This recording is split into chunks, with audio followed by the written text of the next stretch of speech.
Students, happy new year. નવા વર્ષના તમને બધાને અભિનંદન. આપણે આ નવા સત્રની અંદર આપણે યુનિટ 4 સ્ટાર્ટ કરીએ છીએ. યુનિટ 4માં આપણે પ્રી ટાસ્ક પણ આપણે ચલાવેલું હતું. હેડિંગ છે કોલ ઓફ ધ હિલ્સ, એટલે કે ટેકરીઓથી બોલાવી રહ્યું છે. તો અહીંયા પ્રી ટાસ્ક છે એ આપણે ચલાવી લીધું હતું. આગળ તમે મારો વિડીયો જોયો હશે. આજે આપણે યુનિટ જે લેસન રીડ કરીશું. બધા પોતાની સાથે બુક્સ રાખજો, જેથી હું જે રીડ કરું તો તમને પણ ધ્યાનમાં આવે. અહીંયા જે સ્ટોરી છે એ છે તમે પિક્ચરમાં જોઈ રહ્યા છો. આ જે છે અબુ મિયા છે અને આ એને પાડેલી જે કહેવાય બકરી ચાંદની છે. ખૂબ જ સારી સ્ટોરી છે, આપણે જોઈએ. Hi Abu Miya, looking sad. Why are you sitting alone today? એ અબુ મિયા, દુઃખી દેખાઈ રહ્યા છો. કેમ તમે આજે અહીંયા એકલા બેઠા છો? Where is your darling Kalua? તમારી વહાલી કલુઆ ક્યાં છે? Govinda watch worried. ગોવિંદા તેનો પાડોશી હતો, તે ચિંતા કરતો હતો. Perhaps I have lost her. I have seen Har foot print going up the hill. એટલે અબુ મિયા કહે છે, કદાચ મેં એને ગુમાવી દીધી. મેં તેના પગલાંના જે નિશાન જે છે એ ટેકરી પર જતા જોયા છે. That devil must have killed her. અને તે રાક્ષસે તેને મારી દીધી છે. Poor Abu Khan was almost in tears. બિચારો અબુ ખાનના આંખમાં ખરેખર આંસુ હતા. He could not understand why Kalua broke the string and disappeared in the night. તેને સમજ નથી પડતી કે કેમ કલુઆએ તેને જે દોરી બાંધેલી હતી તેના પગમાં તે તોડી અને તે એ રાત્રિમાં અદૃશ્ય થઈ ગઈ. He use to give her green juicy grass and tasty grains. તેને દરરોજ લીલું ઘાસ, લીલું તાજું રસ્તા ગ્રાસ અને ટેસ્ટી અનાજ પણના દાણા પણ આપતો હતો. But even then his only family member head left his house. અને તેમ છતાં પણ તેના જે કુટુંબનો સભ્ય હોય એવી રીતે તે પણ તેનું ઘર છોડીને જતી રહી. After some day Abu Miya bought another goat. થોડા સમય પછી અબુ મિયાએ એક બીજી બકરી લઈને આવ્યો. This new one was pretty white as snow, had 2 little horns and a pair of lovely bright red eyes. તે એકદમ સુંદર અને તેને સફેદ બરફ જેવી અને તેને 2 નાના નાના શિંગડા અને ખૂબ જ તેને ચમકતી એક લાલ 2 આંખો પણ હતી. I will call you Chandni caressing her soft fur he said. તે તેના સોફ્ટ રૂવાટી પર હાથ ફેરવતા ફેરવતા કહે છે કે હું તને ચાંદની કહીને બોલાવીશ. One fine morning his neighbour Govinda appeared. ફરીથી એક સવારે એ તેનો પાડોશી ગોવિંદા દેખાયો. He saw Abu Miya talking to his only family member. અને તેણે જોયું કે અબુ મિયા તે તેના એક ફેમિલી મેમ્બર સાથે વાત કરી રહ્યો છે. Hey Abu chacha, you look happy and healthy. How's life now? અરે અબુ ચાચા, તમે ખૂબ જ ખુશ દેખાઈ રહ્યા છો અને સ્વસ્થ દેખાઈ રહ્યા છો. કેવું ચાલે છે તમારી જિંદગીમાં? I am the happiest person Govinda. Chandni had brought a new life to me. She loves me a lot and even I can't live without her. Abu chacha was beaming with joy. તે એકદમ ચમકતા આંખો સાથે આનંદ સાથે કહી રહ્યા છે કે હું ગોવિંદા ખૂબ જ સુખીમાં સુખી માણસ છું અને ચાંદનીએ તો મને નવી જિંદગી આપી છે. તે મને ખૂબ જ પ્રેમ કરે છે અને હું તેના વગર રહી શકતો નથી. But what were you telling her? પણ તમે તેને શું કહી રહ્યા છો? I saw you talking with your darling. મેં જોયું કે તમે તમારી વહાલી સાથે વાતો કરી રહ્યા છો. ઓ yes, I war telling us the story of Kalua set and the blood thirsty teeth of the devil on the hill. હા, અરે હું તો તેને કલુઆનો જે દુઃખદ જે અંત હતો કે પેલા રાક્ષસે પોતાના દાંતોથી તેને ટેકરી પર ચીરી નાખી હતી. Abu Miya replied, but my dear Chandni will never leave me. પણ મારી વહાલી આ ચાંદની મને ક્યારેય પણ છોડશે નહીં. She is so understanding and happy with me. તે ખૂબ જ સમજદાર અને ખુશ રહેશે મારી સાથે. હી added, Govinda say Abu chacha, I am delighted to see you like this. Abu ચાચા, તમને જોઈને હું પણ બહુ ખુશ થઈ ગયો. I am sure Chandni will accompany you till your last breath. અને મને વિશ્વાસ છે, ખાતરી છે કે ચાંદને તમને છેલ્લા શ્વાસ સુધી પણ તમારો સાથ નહીં છોડે. Some years passes Chandni developed an attraction for the hill. થોડા વર્ષો પસાર થયા. ચાંદની જે છે તેનું જે ટેકરી પરનું આકર્ષણ તેને વધતું જતું હતું. Every morning C watched the hill tops shining in the tender sunlight. અને તે વહેલી સવારે રોજ જ્યારે સૂર્યના તાજા તાજા કોમળ કિરણો જે ટેકરી પર પડતા અને ટેકરી જે ચમકતી તે જોતી. How beautiful this hills are. આ ટેકરી કેટલી સુંદર છે, સી થોટ, તે વિચારતી. And how refreshing is the breeze that blow through them. અને ત્યાં પરથી કેવો ઠંડો ઠંડો પવન લહેરાઈ રહ્યો છે. I must run across those green fields. એટલે કે મારે ત્યાં એ લીલા ખેતરોમાં દોડવા જવું જ જોઈએ. She ran toward then hills but stopped with a jerk. અને તે જેવું દોડવાનું કરતી અને એક ઝાટકા સાથે તે ઊભી રહી જતી હતી. There was a rope around her neck. કારણ કે તેના ગળામાં એક દોરડો બાંધેલો હતો. She hate it most. અને તેને તેનાથી ખૂબ નફરત હતી. Gradually Chandni stopped eating the green grass and tasty grains.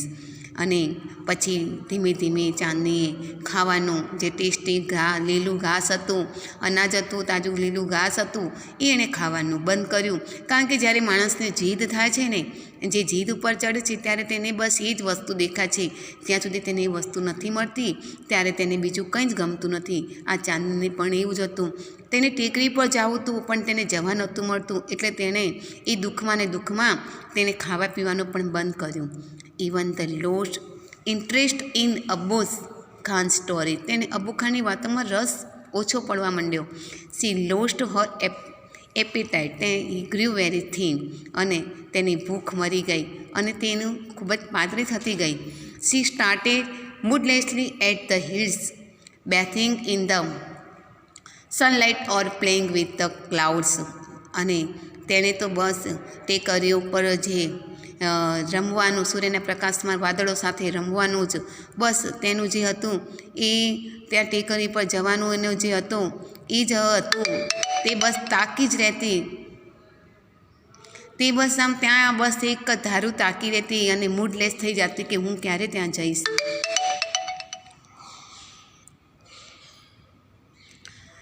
Abbu Khan could sense that was happening to dear Chandni. Abbu Khan સમજી નહોતા શકતા કે ચાંદની સાથે શું થઈ રહ્યું છે. Chandni he pushed her into a small hut and shut the door. તે તેને અંદર ઝૂંપડીમાં ખસેડી ગયો અને બારણું વાંખી દીધું. But forgot to close the small window at the back. પણ તેને પાછળની જે નાની બારી હતી તે વાંખવાની ભૂલી ગયો. The same night Chandni made the window her passage for freedom. અને બસ એ જ રાત્રિએ ચાંદની માટે તેને આઝાદી મેળવવાનો એક રસ્તો ખુલી ગયો. When Chandni reached the hilltop the big yellow sun was rising in the horizon. અને જ્યારે તે ટોચ ઉપર ટેકરીની ટોચ ઉપર પહોંચી ત્યારે સૂર્યપ્રકાશ તેની ક્ષિતિજમાં પ્રકાશી રહ્યા હતા. She was overflowing with Joy and wonder. અને તે ખૂબ જ આનંદમાં અને વિસ્મયમાં આમ નાચી ઉઠી. The green grass under her feet become golden yellow. અને એવું લાગતું હતું કે તેના પગ નીચેનું જે લીલું ઘાસ છે એ જાણે સોનેરી બની ગયું. The wind sang endless song of welcome. અને એવું લાગતું હતું જાણે પવન તેના સ્વાગત માટે ગીત ગાઈ રહ્યું હતું. Chandni felt as if she were meeting her mother after years of separation. તેને એવું લાગતું હતું જાણે તે તેના માતાથી વર્ષોથી વિખૂટી પડી ગયું અને વર્ષો પછી એની માતા સાથે મુલાકાત થઈ હોય. How different all is was from Abbu Khan's prison house. તેવું વિચારતી કે અબ્બુ ખાનની જેલથી આ કેટલું અલગ જ છે. That day she jumped and played and ate all around. તે આમથી તેમ કૂદકા મારતી હતી ને બધી રમતી હતી, મજા આવતી હતી. She was on the top of the world. તેને એમ લાગતું દુનિયાની તે ઊંચાઈ પર પહોંચી ગઈ. It was the happiest day in Chandni's life. અને આ ચાંદનીની જિંદગીનો એક સૌથી ખુશીમાં ખુશીનો દિવસ હતો. The sun disappeared behind the hills. પછી તો બસ ધીમે ધીમે સૂર્ય જે છે એ ટેકરીની પાછળ સંતાવા લાગ્યો. એનો મતલબ કે હવે સાંજ થવાની શરૂઆત થઈ. Soon the darkness covered the grass. અને પછી લીલો ઘાસ પર અંધારું છવાવા લાગ્યું. The flowers and the trees. The wind stopped blowing. પવન ફૂંકાવાનો બંધ થયો. There was stillness all around. અને બધી જગ્યાએ ચૂપકીની શાંતિ છવાઈ ગઈ. An owl hooted from a hole. એટલે કે જે ઘુવડ હતું તે તેના ઘર હોય ને હોલ કહેવાય, એમાં એ બોલ્યું, એના અવાજને વોઇસને સાઉન્ડને હૂટેડ કહેવાય. ચાંદની ફેટ સ્ક્રેડ તે બીવાઈ ગઈ. The full moon rose in the distant sky. અને જે દૂર આકાશમાં ચંદ્ર પ્રકાશી રહ્યો હતો. In its silver light Chandni saw two bright eyes and sharp teeth moving slowly toward. અને એ ચાંદીના પ્રકાશમાં તેણે જોયું કે બે ચમકતા દાંતો અને ચમકતી આંખો તેની તરફ આવી રહી છે. The devil was not in hurry. રાક્ષસને ઉતાવળ નહોતી. He knew that his goat was also his food. તે જાણતો હતો કે આ બકરી તેનું જ ભોજન છે. The wolf and the goat struck their head with each other. તેમણે એકબીજાની સામે પોતાનું માથું ઝુકાવ્યું. He was big and fierce wherever she was, small but not weak. પેલો જે રાક્ષસ હતો તે ખૂબ જ વિકરાળ શિંગડા હતા, મોટા, પણ આ બાજુ તે નાની હતી પણ અશક્ત નથી. ચાંદની stood from on her leg, head slightly bent, and her strong horns aimed at the devil. એટલે કે ચાંદનીએ પોતાના પગ ઉપર જ સીધી ઊભી રહી. તેને માથું સીધું હતું અને તે પોતાના એમ કહેવાય કે ડેવિલ જે રાક્ષસને પહોંચી વળવા માટે સક્ષમ હતી. She looked like a brave soldier ready to fight a cruel enemy. તે વિકૃત દુશ્મન સાથે લડવા માટે એક બહાદુર સૈનિકની જેમ તૈયાર હતી, દેખાઈ રહી હતી. The fight began. લડાઈ શરૂ થઈ. It went on through the night. હવે રાત્રિ પણ પસાર થઈ રહી હતી.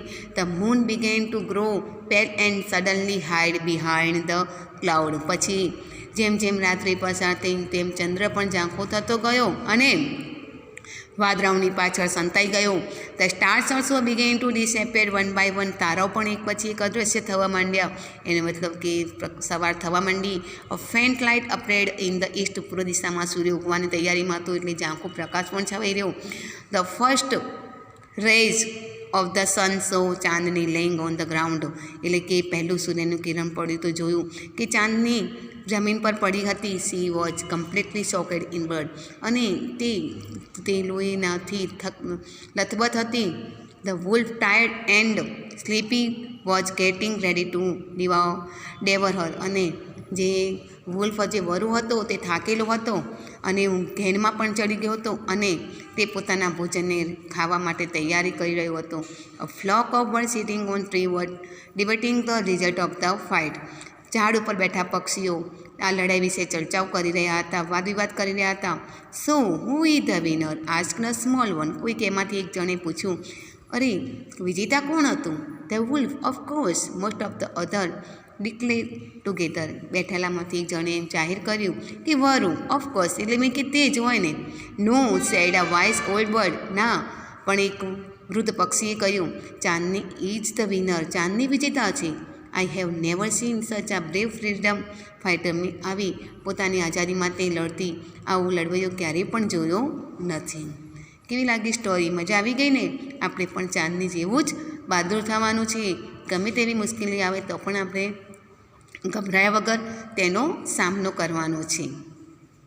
તમે પણ પાર્ટ રીડિંગ કરજો અને એનું ટ્રાન્સલેશન કરવાનો પ્રયત્ન કરજો.